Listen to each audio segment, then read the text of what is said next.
Shalom, salam damai dan sejahtera untuk Bapak, Ibu, dan Saudara yang kekasih di dalam Kristus. Kembali kita akan belajar mengenai penginjilan. Terlebih khusus berkaitan dengan penginjilan di dalam konteks berapologetika. Dan tentunya ini sesuatu yang tidak mudah, terlebih khusus dalam konteks kekinian. Bukan saja kita harus diperlengkapi dengan pengajaran dan pemahaman yang baik dan benar, serta dipenuhi oleh perspektif wawasan yang biblikal, serta kita juga diberikan pemahaman konteks dan kontekstualisasi. Itu menjadi hal yang penting untuk kita kerjakan. Bapak, Ibu, Saudara, sebelum kita merenungkannya, mari kita berdoa memohon hikmat dari Tuhan kita. Bapa di dalam kerajaan surga, sebentar kami akan merenungkan bagian penginjilan berkaitan dengan konteks dan kontekstualisasi. Tuhan, tolong kami supaya ini bukan hanya pembelaan iman, tetapi ini pembelaan pada kehidupan kami dan juga kesaksian yang menyatakan kebenaran Injil.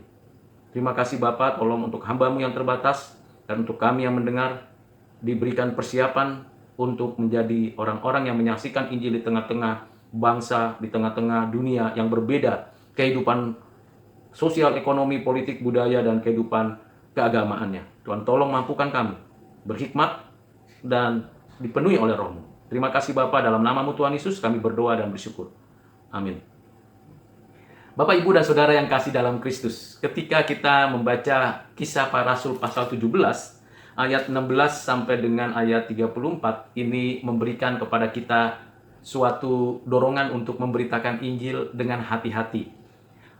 Pembahasan tentang Kisah pasal 17 ini, di mana Rasul Paulus memberitakan Injil di kota Athena, sudah biasa dan sudah banyak orang memberitakan dan mengabarkan dan mengajarkannya. Saya hanya mengingatkan kembali apa yang sudah dalam Alkitab dan apa yang mungkin sudah Bapak Ibu dengarkan. Tetapi yang menjadi tujuan saya menyampaikan ini agar kita terdorong lebih serius lagi, lebih sungguh-sungguh lagi. Tidak lagi melihat yang ada di belakang kita, pengalaman pengetahuan kita yang begitu limpah, tetapi juga melihat ke depan, ke arah yang real dalam kehidupan kita. Mari kita telusuri prinsip dasar apa dan cara bagaimana memberitakan Injilnya. Di dalam Kisah Para Rasul pasal 17, ayat yang ke-16, dituliskan, sementara Paulus menantikan mereka di Athena, sangat sedih hatinya karena ia melihat bahwa kota itu penuh dengan patung-patung berhala. Paulus, seorang rasul yang dipanggil dan diutus oleh Tuhan Yesus secara pribadi, dan tentunya sudah diberikan pengertian dan pengalaman yang limpah dari dalam hidupnya, dan melalui hidupnya kita bisa melihat, menyaksikan bagaimana Tuhan memperlengkapi, membentuknya, dan memberanikannya untuk menyaksikan berita Injil Yesus Kristus. Di dalam penantiannya di kota Athena atau di Athena ini, ia tidak diam saja. Ada suatu sikap hati yang terus-menerus di dalam keinginan yang dalam agar berita Injil dimanapun, kapanpun disampaikan. Dan yang menjadi menarik adalah ketika kita membaca kalimat demikian, sangat sedih hatinya karena ia melihat. Apa yang kita lihat saat ini? Apa yang kita saksikan saat ini? Untuk generasi kita, untuk generasi milenial, untuk generasi Z, bahkan generasi Alpha. Apa yang kita lihat pada zaman pandemi ini? Apa yang kita perhatikan dari orang-orang di sekitar kita? Apakah kita peka akan suara Tuhan? Apakah kita serius sebagai saksi Kristus? Dan apakah kita betul-betul memiliki suatu kerinduan untuk memberitakan Injil dimanapun dan kapanpun? Apakah hidup kita fokus benar-benar hanya berpusatkan kepada Kristus? Pertanyaan-pertanyaan itu muncul dari kata sedih hati dan melihat. Kenapa Paulus sedih hati melihat kota itu? Karena kota itu penuh dengan patung-patung berhala. Kita tentu tidak lihat lagi adanya orang-orang yang menyembah patung dan menyembah berhala. Tetapi kita tahu bahwa berhala itu bukan hanya berbicara tentang wujud fisik, tetapi juga mentalitas, juga sikap hati, juga perspektif atau cara berpikir, itu bisa menjadi berhala. Mempertuankan pengetahuan, pengalaman, intuisinya, mempertuankan posisi jabatannya, mempertuankan keluarga, pekerjaan, bahkan dirinya sendiri, mempertuankan apa saja untuk menggeser keberadaan, kedaulatan, otoritas Allah dalam hidupnya. Dan berhala di zaman saat ini bukan hanya berkaitan dengan sekularisme, dualisme, atau juga saintisme dan positivisme, tetapi juga ada banyak berhala-berhala yang bermunculan. Baik itu berkaitan dengan hidup kekinian dan akan datang. Bahkan banyak juga yang memberhalakan apa yang diketahuinya sebagai yang benar dimutlakkan. Sehingga kita bisa melihat dengan cepat di zaman ini. Paulus mesti datang ke kota Athena itu sehingga dia bisa melihat, menyaksikan adanya berhala dan buatan manusia yang disembah, dijadikan fokus, menjadikan tempat itu sebagai tempat bergantung kepada buatan manusia. Disitulah letak kesedihan Paulus. Mengapa Paulus sedih? Tentulah ia ingin agar banyak orang bertobat dan kembali kepada Tuhan Yesus. Banyak orang hidup benar, menyembah Allah yang benar. Coba kita saksikan sendiri. Di tengah-tengah kehidupan kita berbangsa dan bernegara. Di tengah-tengah masyarakat kita yang plural. Di tengah-tengah keragaman yang tersedia. Apakah kita sedih seperti Rasul Paulus? Punya kepekaan yang seperti itu. Kepekaan itu tidak muncul tiba-tiba. Bukan karena kasihan, wah orang ini mengalami penyembahan berhala. Bukan hanya sekedar pengertian manusiawi kasihan. Tetapi ia melihat itu karena ada penghukuman Tuhan atas orang-orang yang berbuat dosa. Yang menyembah berhala. Yang tidak menyembah Allah yang benar. Yang tidak percaya kepada Kristus. Paulus tahu bahwa itu akan menjadikan mereka berada di dalam penghukuman. Bukan hanya di sini, tapi untuk selama-lamanya. Dan ia masuk ke rumah ibadat, bertukar pikiran dengan orang-orang yang beragama di sana, orang-orang Yahudi, dan orang-orang yang takut akan Allah. Lalu ia pergi ke pasar setiap hari, memperhatikannya, ke tempat-tempat publik. Kemudian ia bertukar pikiran dengan orang-orang yang ada di sana, para pemikir, orang-orang yang memiliki pikiran dari berbagai filosofi, Epikurus atau Stoa dan sebagainya. Dan data-data itu adalah fakta-fakta realitas kehidupan. Ada di sana orang percaya, ada di sana orang beragama yang ngakunya orang yang takut akan Tuhan, tapi tidak berdampak apa-apa di kota itu. Sehingga ia memperhatikan rumah ibadat itu ada di kota itu. Kebebasan beragama ada di tempat itu. Tapi mereka lupa misi Tuhan. Lupa apa yang mereka harus kerjakan, yaitu memberitakan Injil Yesus Kristus.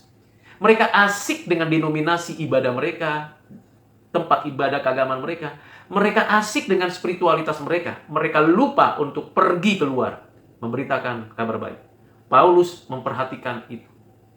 Siapakah orang-orang yang betul-betul serius memperhatikan di lingkungan sekitar ibadah itu?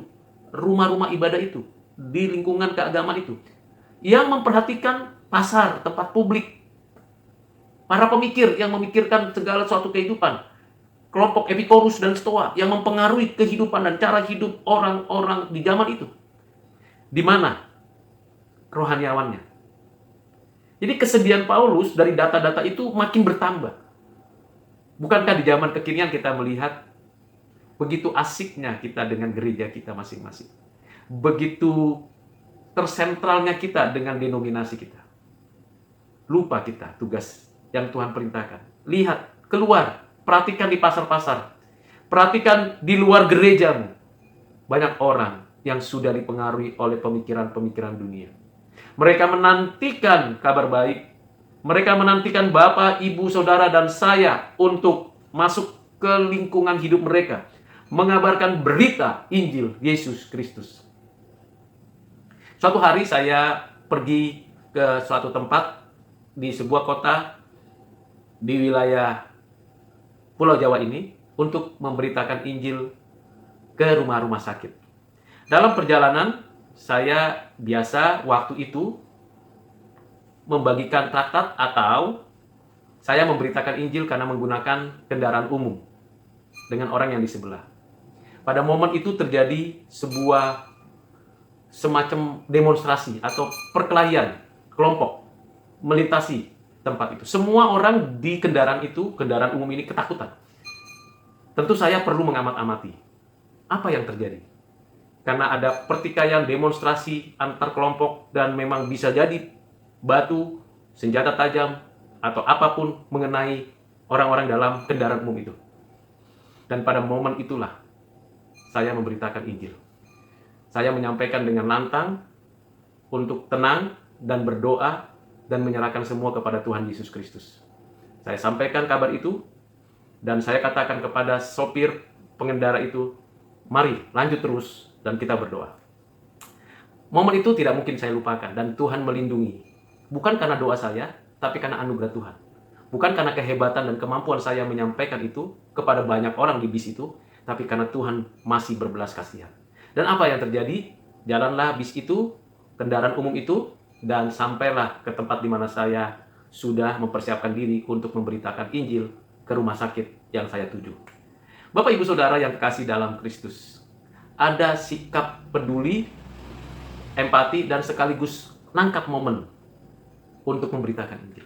Paulus menjadi contoh yang dapat saya teladani dalam hal ini. Momennya menunggu, tapi menunggu tidak pasif. Menunggu, memperhatikan, melihat, dan mengumpulkan data-data yang akurat. Faktanya demikian. Dan Rasul Paulus, dan dengan berani dia berdiri di atas Areopagus dan berbicara, "Hai orang-orang Athena, aku lihat bahwa dalam segala hal kamu sangat beribadah kepada dewa-dewa." Paulus tidak menghina kepercayaan mereka, tidak menista apa yang mereka percayai, bahkan memberi apresiasi. Ini hal penting, pendekatan yang sangat persuasif dan pendekatan yang sangat bijak. Kita tidak boleh memaksakan keberadaan, keimanan, keyakinan kita kepada siapapun. Kita apresiasi terlebih dahulu orang-orang yang mau mendengarkan berita Injil. Jangan baru pertama ketemu, baru pertama berada dalam momen itu, kita langsung menggunakan podium publik untuk menghina, meremehkan, melecehkan, lalu membanding-bandingkan dengan kita. Tidak demikian. Dan apa yang terjadi Bapak Ibu Saudara? Sebab ketika aku berjalan-jalan di kotamu dan melihat-lihat barang-barang pujaanmu, aku menjumpai juga sebuah mezbah dengan tulisan, "Kepada Allah yang tidak dikenal, apa yang kamu sembah tanpa mengenalnya, itulah yang kuberitakan kepadamu." Ada satu momen, satu jembatan, satu titik penting untuk menjadi sarana pemberitaan Injil. Seperti yang saya alami. Momennya ialah adanya pertikaian, demonstrasi antar kelompok-kelompok tertentu. Momennya tepat. Pimpinan Roh Kudus menolong kita untuk menangkap momen. Dan apa yang dilakukan oleh Rasul Paulus? Dia tahu, dia persis mengerti, lalu dia katakan, apa yang tidak kamu kenal, itu yang saya mau kenalkan. Wow, luar biasa bukan? Kita tidak memperdebatkan dalam berapologetik, tidak memperdebatkan apa yang sudah mereka kenal, tapi kita menyatakan apa yang kita kenal, kita sampaikan. Apa yang terjadi Bapak Ibu Saudara? Allah yang telah menjadikan bumi dan segala isinya, Ia yang adalah Tuhan atas langit dan bumi, tidak diam dalam kuil-kuil buatan tangan manusia, dan juga tidak dilayani oleh tangan manusia, seolah-olah Ia kekurangan apa-apa, karena Dialah yang memberikan hidup dan nafas dan segala sesuatu kepada semua orang. Luar biasa Bapak Ibu Saudara. Menyatakan kebenaran, dan kebenaran itu sendiri langsung menghakimi apapun dan siapapun. Langsung memberi penilaian kepada yang mendengar. Berarti saya menyembah siapa? Berarti apa yang sebenarnya ku lakukan selama ini? Dan sesungguhnya bagaimana hidupku saat ini? Itu kalau kita menyatakan kebenaran. Kalau kebenaran itu ditegakkan, kebenaran itu diberitakan, kebenaran itu dihidupi, maka kebenaran itu sendiri menghakimi, menilai, mengarahkan, membimbing, menuntun kita untuk masuk ke dalam pengenalan akan Allah yang benar. Apa yang terjadi? Dan juga yang tidak dilayani oleh tangan manusia. Ini suatu kritik tajam, suatu hal yang paling tidak mudah diterima. Buatan tangan manusia tapi disembah. Yang ada di dunia ini tapi disembah. Yang sebenarnya bukan Allah yang benar disembah. Dan Paulus mengatakan, seolah-olah ia kekurangan apa-apa. Ya, dia tidak kekurangan apa-apa. Dia cukup pada dirinya. Karena dialah yang memberikan hidup dan kehidupan. Memberikan nafas kepada semua orang. Jadi di sini membuat sebuah pernyataan yang sekaligus pertanyaan. Sekaligus menantang berpikir. Hidupku dari siapa? Hidupku diberikan siapa? Dari satu orang saja ia telah menjadikan semua bangsa dan umat manusia untuk mendiami seluruh muka bumi, dan ia telah menentukan musim-musim bagi mereka dan batas-batas kediaman mereka. Dia menempatkan siapa kita sebagai ciptaan dan bagaimana perkembangan kehidupan manusia. Luar biasa cara menjelaskan Alkitab dengan singkat, padat, jelas. Dalam hal ini kita bisa belajar banyak. Kita memberitakan Injil. Singkat, padat, jelas.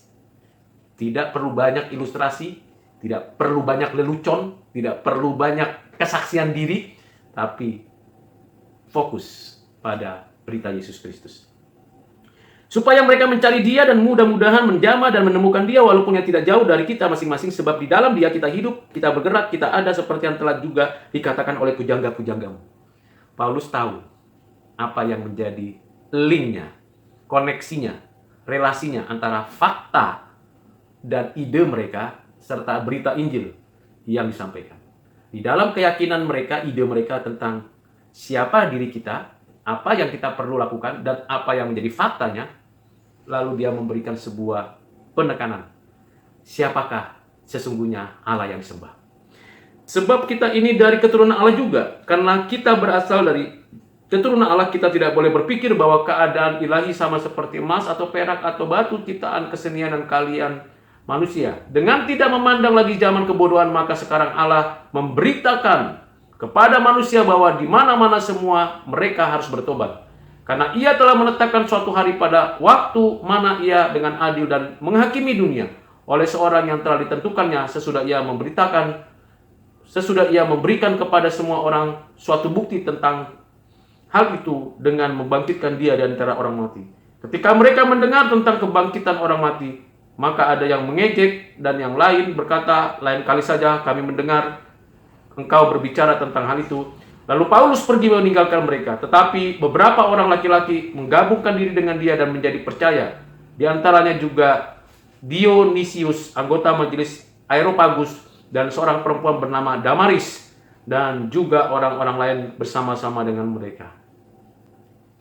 Pada momen menunggu tim pelayanan lain di sebuah kota, pada saat kepekaan itu dinyatakan Tuhan, dan ia pergi membuktikan apa yang dibutuhkan, dan berita itu disampaikan dengan leluasa, penuh dengan kekuatan dan kuasa yang dari Roh Kudus.